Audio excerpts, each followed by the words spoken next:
morning mga sangkay. Pagigising ko lang. Anong oras pa lang? 4:30 ng umaga.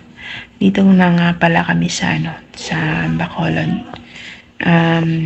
Actually, kagahapon pa kami nagbiyahe. Hindi lang ako nag-vlog.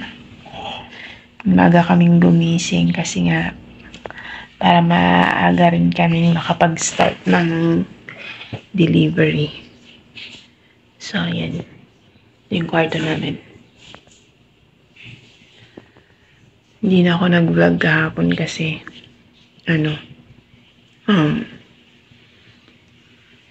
bakit ba kami nag-vlog? Kasi nakatulog ako habang nasa biyahe tapos tinamad rin ako. So, ngayon, isasama ko na naman kayo dito sa Bacolod. So, naliligo pa sila Ate Sal. Sila yung unang naligo.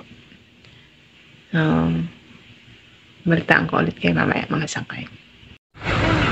We're back! Dalawang store na kami. At ngayon, gahanap kami ng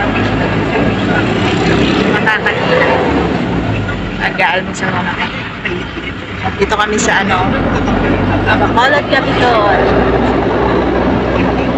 May mga nagja-jogging. Sana all nagja-jogging sila.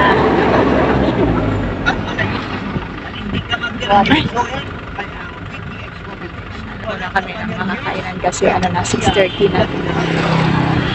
Nag-deliver kasi muna kami. May, at ang lapit naman ng kanin. Laki ng mukha ko dyan. Nag-deliver muna kami. Dalawang store. So, yan. Ayan, tapos na kami kumain, mga sampay.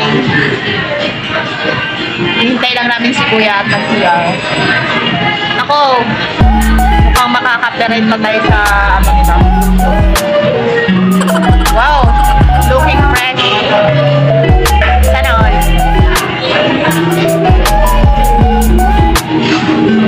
Valentine's na palang bukas, diba?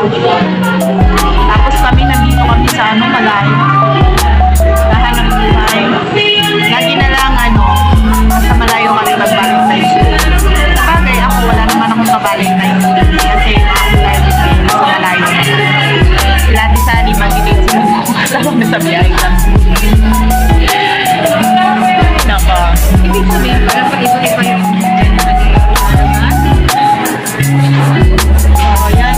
may alipas kampay at ito na lagi na kayo. Pizzahan ako. Worth it.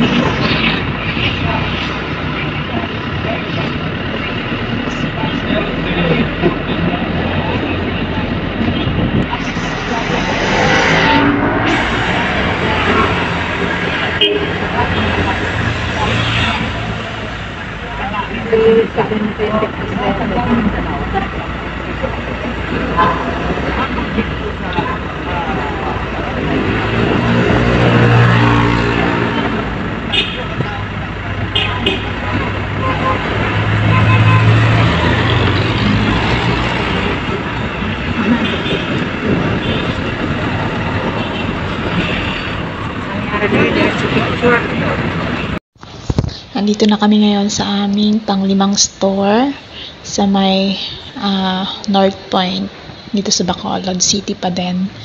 So, nauna ako dito kasi titignan ko muna kung marami pa silang stocks.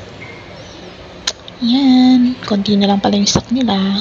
So, dahil nga may pa-music kami sa aming sasakyan, so magbo-voice over lang ako dito. Kumakain nga pala kami ng mani ni Ate Sal, Happy Peanut. Kasi nga inaantok kami.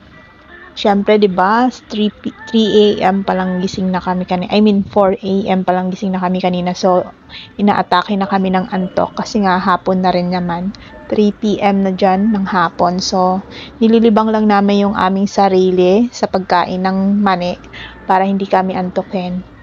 Habang si Kuya, kinikinig lang siya ng music para hindi din siya antokin kasi bawal naman siya ng mani. So, nagpa-music stick na lang siya. Nagpa-music na lang siya. Ano ba na yan? Nabubulol-bulol na naman ako. So, may dadaanan kaming nagtitinda ng banana Q. Kaya, napabili rin kami. Tapos, hindi na naman pwede si kuya kasi matamis yung banana Q. So, bawal sa kanya. Kaya kami lang ni Ate Sally yung kumain dyan. Binila na lang ng tinapay si Kuya Alan ni Ate Sally sa 7-Eleven. So, kami, yan, sarap na sarap kami dyan sa aming pagkain. Tapos, kahit na mainit, kami ng sinag ng araw, kain pa rin kami. 'Di ba? Kasi mga gutom na ang mga person. Yan, feel na feel namin yung pagkain ng ng banana Q. Napakasarap naman kasi. Tsaka bagong luto talaga. Nandito na kami sa aming accommodation mga sangkay dahil gabi na 9 PM na ng gabi. So, kailangan na namin magpahinga rin. Yan, papasok na kami sa aming hotel. Nagbabayad lang si Ate Sally. Per night kasi nagbabayad kami ng aming accommodation.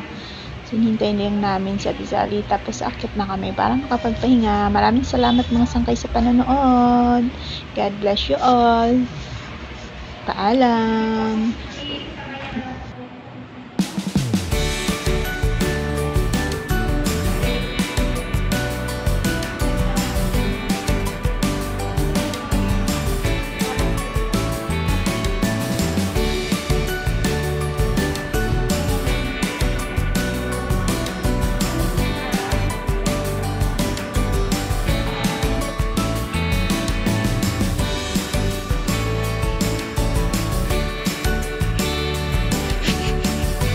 Four, two, three. 1, 2, 3 tayo.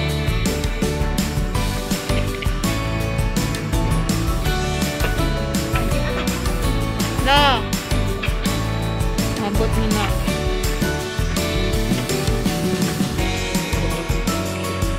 Di ba, automatic ang suga.